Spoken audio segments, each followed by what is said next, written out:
Meaning of grasping. Grasping.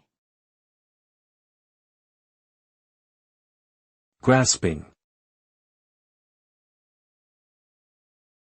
Grasping.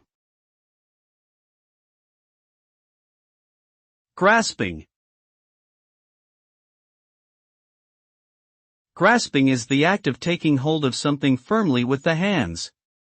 It involves using one's fingers and palms to hold onto objects securely, enabling a better grip and control over them.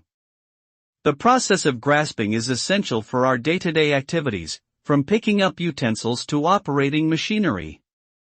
Grasping involves various muscles and tendons that work together to apply force and manipulate objects.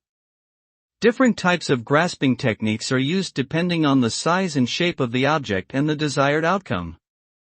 Overall, grasping is an important skill that helps us interact with the world around us,